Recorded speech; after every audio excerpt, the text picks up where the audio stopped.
हाँ, इससे पहले अपन ने न्यूट्रिशन और रेस्पिरेशन पढ़ लिया था। आज हम अपन पढ़ेंगे ट्रांसपोर्टेशन। ट्रांसपोर्टेशन का मतलब होता है क्या? ले जाना। जैसे मतलब आज भी अपन कहीं पे सुनते होंगे कि भाई अपने किसी का ट्रांसपोर्टेशन का काम होता है, मतलब चीजों को एक जगह से दूसरी जगह ले जाना। अब ह्यूमन बॉडी के अंदर ट्रांसपोर्टेशन का मतलब क्या है? सब्सटेंस को बॉडी के एक पार्ट से दूसरे पार्ट तक ले जाने का जो प्रोसेस है उसको हम क्या बोलते हैं? ट्रांसपोर्टेशन। बात आती है ट्रांसपोर्टेशन करेंगे किसका? तो ट्रांसपोर्टेशन अपन दो चार चीजों का करते हैं। इसमें सबसे पहली चीज क्या है? ऑक्सीजन और कार्बन डाइऑक्साइड, इनका ट्रांसपोर्टेशन करेंगे। दूसरा मेरे पास किसका करेंगे? फूड का ट्रांसपोर्टेशन करेंगे।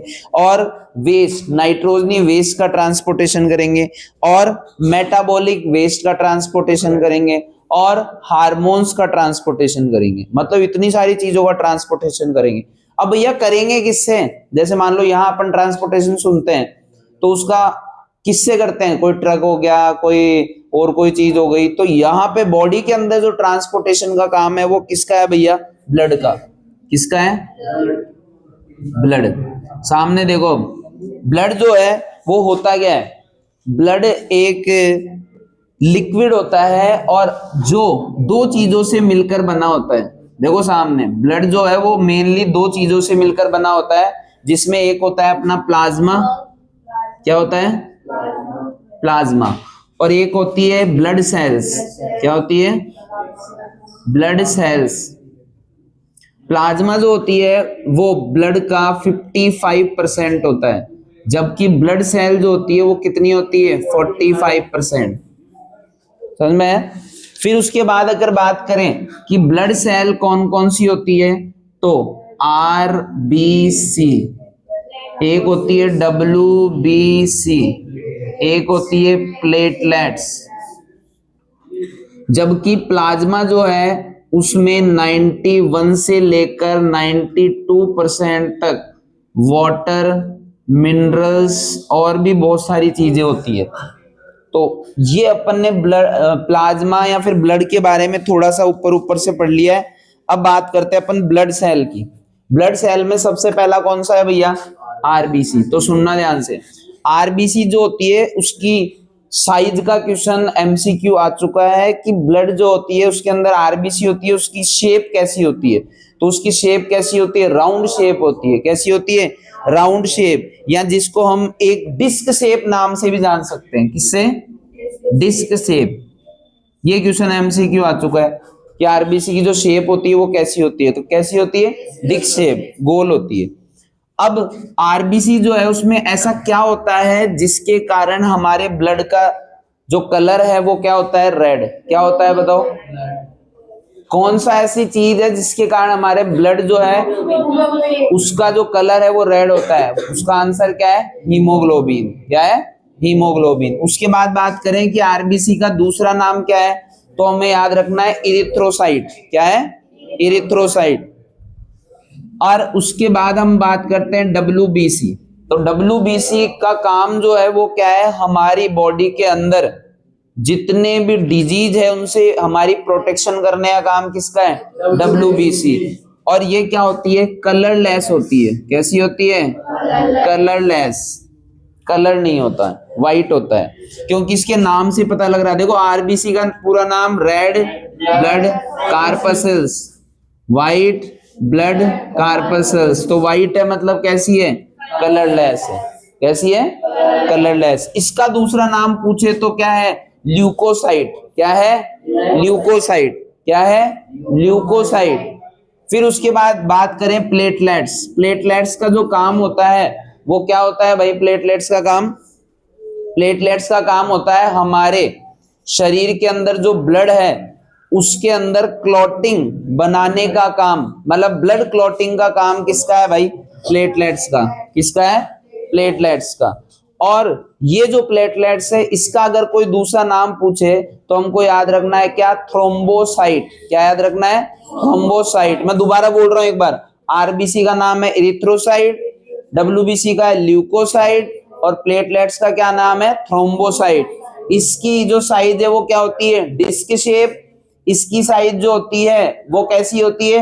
वो कलरलेस होती है, याद रखना है। और इसमें जो प्लेटलेट्स का काम क्या होता है, और तीनों का काम याद रखना है अपन को, छोटे छोटे, ठीक है।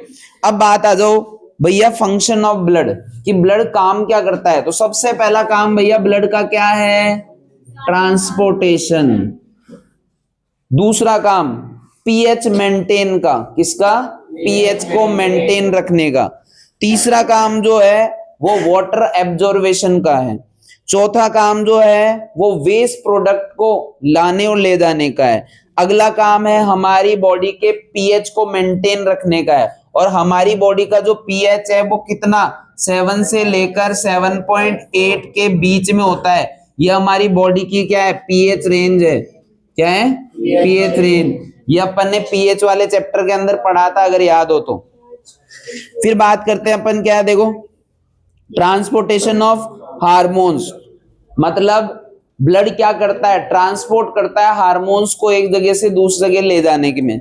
अब बात आती है ब्लड वेसल्स की। ब्लड वेसल्स का मतलब क्या है, एक ऐसी ट्यूब जो कि ब्लड को लाने ले जाने का काम करती है, उसे क्या बोलते हैं, ब्लड वेसल्स। ब्लड वेसल्स में सबसे पहले हमारे पास दो ही है, याद रखने हैं। वैसे तो होती है 3 है, लेकिन 2 याद रखने हैं। कौन सी, आर्टरीज, फिर याद रखना है कैपिलरीज, और एक कौन सा है, वेन्स। ये 3 याद रखनी है। तीनों के बारे में डिफरेंस एग्जाम में बहुत बार आ चुका है। यहां सामने देखो, एक में वो बना रहा हूं, और उसमें फिर तीनों के बारे में अपन पढ़ेंगे, और याद रखना है अपन को तीनों के बारे में क्या क्या है। सबसे पहले मेरे पास आता है कौन, आर्टरीज। कौन आता है, आर्टरीज। यहां पे लिख दो भाई आर्टरीज, यहां पे लिख दिया वेन्स, और यहां पे लिख दिया कैपिलरीज, ठीक है। सबसे पहले केवल सामने ध्यान देना है रे भाई, इधर उधर बोलो मत। सबसे पहला ये ऑक्सीजनेटेड ब्लड को लेकर जाती है, किसको, ऑक्सीजनेटेड। ये डीऑक्सीजनेटेड ब्लड को लेकर जाती है। और ये ऑक्सीजनेटेड और डीऑक्सीजनेटेड दोनों टाइप के ब्लड को क्या करती है, लेकर जाती है। दूसरा, आर्टरी जो होती है इसके अंदर वॉल्व जो होते हैं वो क्या होते हैं, एब्सेंट।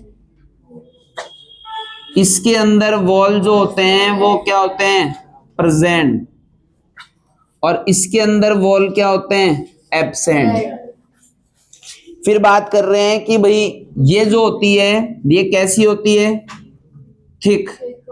और अगर थिक होगी तो कैसी होगी, स्ट्रॉन्ग। और ये कैसी है, थिन। थिन है लेकिन क्या है, इलास्टिक, ठीक है। कैसी है, थिन और इलास्टिक। फिर उसके बाद बात करते हैं इसकी, ये क्या है फिर, दोनों थिक नहीं होती।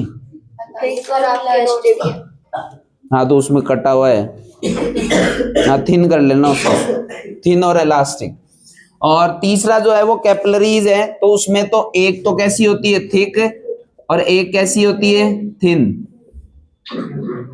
फिर उसके बाद बात करें कि भैया साइज, साइज इसकी कैसी होती है, नैरो।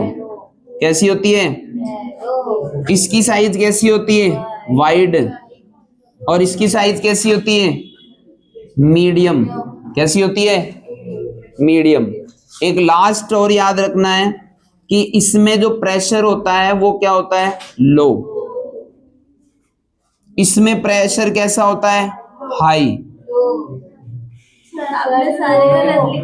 और इसमें कैसा होता है, मीडियम।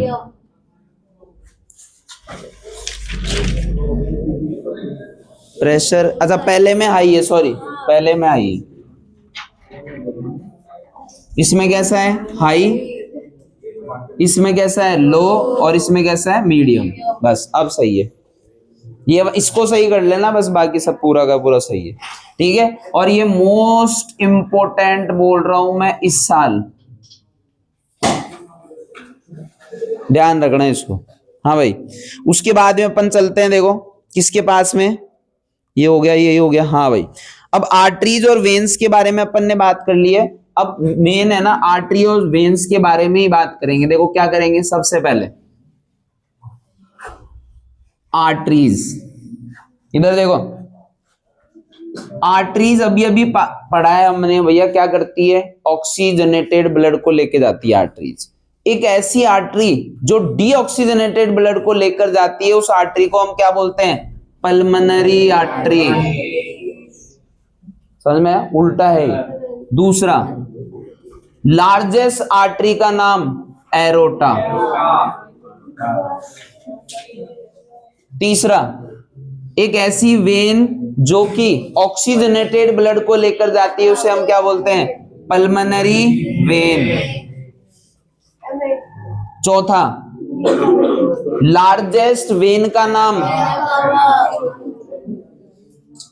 ठीक है, ये दिमाग में है ना, बस इतना दिमाग में है तो सब ब्लड जो है वो, इसका जो ट्रांसपोर्टेशन है इसको आराम से पढ़ सकते हैं। देखो, और कोई कंफ्यूज मत हो ना, सामने देखो भाई, सबसे पहला तो हमको ये पूछ लेगा कि भाई ऑक्सीजनेटेड और डीऑक्सीजनेटेड जो होता है वो कौन सी तरफ होता है, तो उसके लिए मेरे को याद, भगवान को याद करना है, लॉर्ड को।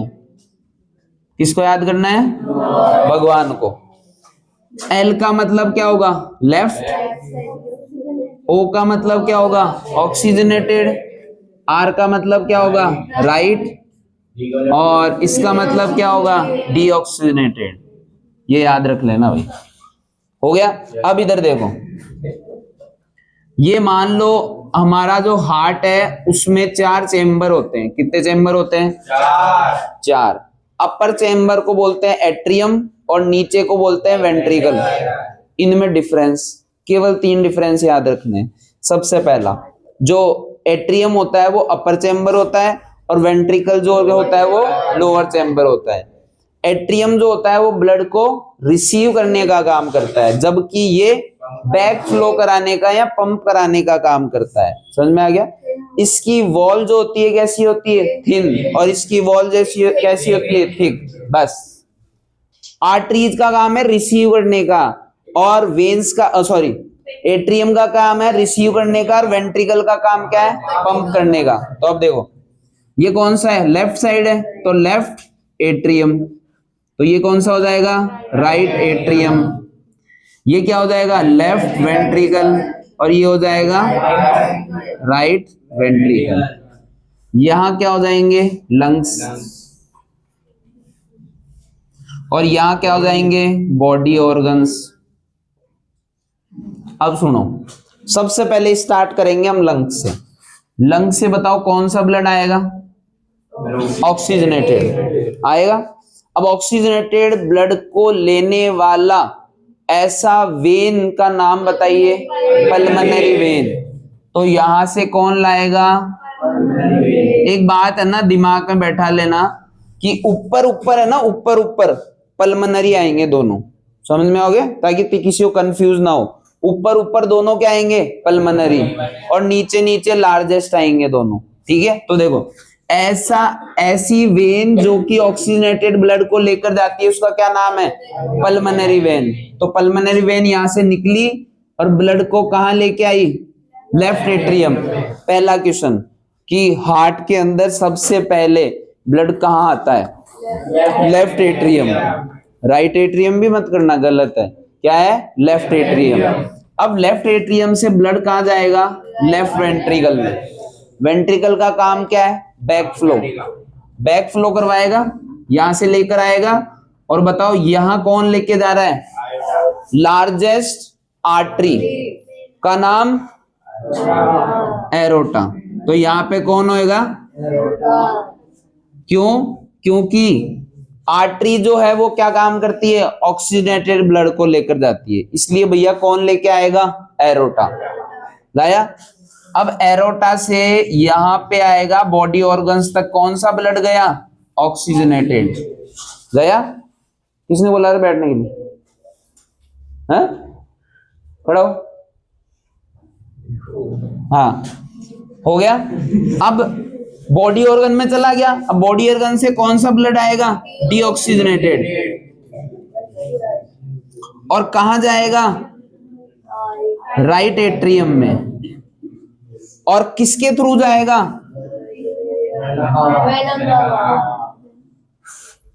हो गया। अब देखो राइट एट्रियम में आया, राइट एट्रियम से किस में जाएगा, राइट वेंट्रिकल। अब बताओ क्या होगा, बैक फ्लो हुआ। अब वापस कैसे कहां जाएगा, लंग्स में, किसके थ्रू, पल्मोनरी आर्टरी के थ्रू। ये हमारा क्या हो गया, ट्रांसपोर्टेशन इन ह्यूमन बीइंग नहीं, ह्यूमन हार्ट। हाँ बोल, तू हाथ ऊपर कैसे कर रहा था, किस तरफ, इस तरफ आएगा पल्मोनरी वेन, क्योंकि पल्मोनरी वेन क्या करती है कि जो कि ऑक्सीजनेटेड ब्लड को लेकर जाती है, उल्टा है ना पल्मोनरी, पल्मोनरी का नाम ही उल्टा है, ऐसे मान लो। हाँ बोल, कोई कंफ्यूजन, बोल दे। अभी तो ऑक्सीजनेटेड था तो क्या आया यहाँ पे, इधर देख, ऑक्सीजनेटेड था तो क्या आया, एरोटा। इधर डीऑक्सीजनेटेड था तो क्या आया, वेना कावा। इधर ऑक्सीजनेटेड था लेकिन उल्टा था तो पल्मोनरी क्या आ गया, वेन। इधर क्या आ गया, पल्मोनरी आर्टरी आ गया। आगे चलो, आगे चलो। फिर अपन बात करते हैं किसकी, सिंगल और डबल सर्कुलेशन। क्या है, सिंगल और डबल सर्कुलेशन क्या होता है। सिंगल सर्कुलेशन वो होता है कि जब हार्ट के अंदर जो ब्लड है वो केवल क्या करे, एक बार फ्लो करे, मतलब एक बार आर्ट इसमें चल गया और इसमें आ गया, तो ये तो क्या है, सिंगल सर्कुलेशन। अगर हार्ट में ब्लड दो बार एंटर कर रहा है, यहाँ पे तो कितनी बार एंटर किया, दो बार किया, एक बार यहाँ एक बार यहाँ। मान लो कोई ऐसा ऑर्गेनिज्म है जिसमें एक ही बार एंटर करेगा तो वो क्या होगा, सिंगल सर्कुलेशन, और जिसमें दो बार एंटर करेगा वो क्या हो जाएगा, डबल सर्कुलेशन। अपन पढ़ रहे हैं किस किस के अंदर डबल सर्कुलेशन और किस किस के अंदर सिंगल सर्कुलेशन। तो देखो सबसे पहले अपने पास है फिश। क्या है, फिश। तो फिश में क्या पाया जाता है, 2 चैम्बर पाए जाते हैं। कितने चैम्बर पाए जाते हैं, 2। तो 2 चैम्बर वाले ऑर्गेनिज्म में क्या होगा, सिंगल सर्कुलेशन। बोल, ब्लड सर्कुलेशन मतलब ऑक्सीजनेटेड ब्लड कैसे बनता है उसके अंदर, कैसे बनता है, यहां से बनाना, लंग्स में गया तो लंग्स से तो क्या निकला, ऑक्सीजनेटेड। अब यहाँ बॉडी ऑर्गन्स में चल गया ना, अब जो अपने सेल्स है ना, सेल्स, उसने तो ऑक्सीजन ले लिया और वहां से क्या हुआ, कार्बन डाइऑक्साइड में चेंज हो गया, फिर यहां से आ गया। फिर वापस इस लंग्स ने क्या किया, कार्बन डाइऑक्साइड वाला लिया और क्या दे दिया, ऑक्सीजन वाला। यही तो फ्लो चलता है सारा, और क्या चलता है। हाँ भाई। फिर उसके बाद आता है एम्फेबियंस। एम्फेबियंस क्या होता है, ऐसे ऑर्गेनिज्म जो कि वाटर और कहाँ रहते हैं, दोनों जगह रहते हैं, मतलब वाटर और मतलब सरफेस पे, दोनों पे रहते हैं। उनमें कितने चेम्बर होते हैं, 3 चेम्बर। कितने चेम्बर होते हैं, 3। और जब 3 आ जाए ना, जब हमको पता है भाई 2 चेम्बर आ गए तो क्या हो जाएगा, सिंगल सर्कुलेशन। लेकिन अगर 3 चेम्बर आ गए, बीच में अटक गए, तो क्या बोलेंगे, इनकम्प्लीट डबल सर्कुलेशन। क्या बोलेंगे, इनकम्प्लीट डबल सर्कुलेशन। अब बात आते हैं किसकी, रेप्टाइल्स। रेप्टाइल्स में भी क्या पाया जाता है, 3 चैम्बर। कितने चैम्बर पाए जाते हैं, 3। तो बताओ कौन सा होगा, इनकम्प्लीट डबल सर्कुलेशन। लेकिन रेप्टाइल के अंदर, क्रोकोडाइल जो होता है उसके अंदर कितने चैम्बर होते हैं, 4। तो भैया 4 हो गए तो उसमें तो क्या होगा, डबल सर्कुलेशन। फिर आता है अपने पास कौन सा, बर्ड्स। क्या आ गया, बर्ड्स। बर्ड्स और अपन एक ही है, ये मान लो। अपने हाथ है उनके भी हाथ है, अपने टांगे उनके भी टांगे, तो वो 4 है तो अपन भी 4 है। मतलब अपने हार्ट के अंदर 4 चैम्बर है तो उनके हार्ट के अंदर भी कितने चैम्बर है, 4। तो उसमें भी क्या होगा, डबल सर्कुलेशन। और मैमल्स मतलब ह्यूमंस में, ह्यूमन बीइंग में भी कितने, क्या होता है, डबल सर्कुलेशन। उसके बाद आता है ब्लड प्रेशर। क्या आता है, ब्लड प्रेशर। तो मैं क्या बोल रहा हूं, सिंपल सी बात है कि अगर जो ब्लड है वो ब्लड वेसल्स के अंदर फ्लो होता है और उनकी वॉल पे अगर प्रेशर डालता है तो उसको हम बोलते हैं ब्लड प्रेशर। क्या बोलते हैं, blood pressure. Blood pressure 2 type का होता है, एक होता है सिस्टोलिक और एक डायसिस्टोलिक। सिस्टोलिक का मतलब होता है अपर वाला और डायसिस्टोलिक का मतलब होता है लोअर वाला। अपर वाला जो होता है वो कितना होता है, 120, और लोअर वाला कितना होता है, 80। लेकिन इसमें इसका ध्यान रखना क्या होता है, mm/Hg। mm/Hg। यहाँ पे Hg क्या होता है, हीमोग्लोबिन। क्या होता है, haemoglobin. Millimetre, this is the common sense is the. हाँ। फिर उसके बाद अपन बात करते हैं किसकी, लिम्फ्स। किसकी, लिम्फ्स। लिम्फ्स क्या है भाई, पहले तो ये बताओ लिम्फ्स कहाँ पाया जाता है, गलत, लिम्फ बोल रहा हूं, लिम्फ्स। कहाँ पाया जाता है? कैपिलरीज। कहाँ पाया जाता है? और कैपिलरीज जो होता है उसमें किस तरह का ब्लड फ्लो होता है? अभी बताया, ऑक्सीनेटेड और डीऑक्सीनेटेड दोनों टाइप का। तो देखो लिम्फ कहाँ पाया जाता है? अपने पास कैपिलरीज में पाया जाता है, जो कि एक और अनोदर टाइप का क्या है? फ्लूइड है। क्या है? फ्लूइड। ये जो है इसके अंदर होता क्या है? प्लाज्मा होता है, प्रोटीन होता है और ब्लड वेसल्स और प्लेटलेट्स, ये सारी चीजें मिला के क्या बनता है? अपना लिम्फ्स। और इस लिम्फ जो है इसका फंक्शन क्या होता है? क्या काम आता है? पहला, एक तो हमारा जो फैट है उसको ट्रांसपोर्ट करता है। क्या करता है? फैट को ट्रांसपोर्ट करता है। दूसरा, जितनी भी हमारी डिजीज है और जर्म्स है उसको बॉडी से प्रोटेक्ट करने का काम किसका है? लिम्स का। फिर बात करते हैं ट्रांसपोर्टेशन ऑफ प्लांट्स। इसमें भैया दो ही चीज पढ़नी है अपन को, एक तो जाइलम और एक फ्लोएम।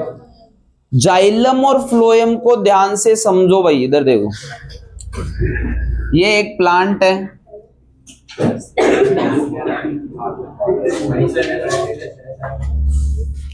ठीक है। इसके अंदर अपन को इतना सा याद रखना है भाई, ये हमारी रूट्स हैं। क्या है? और यहां पे ये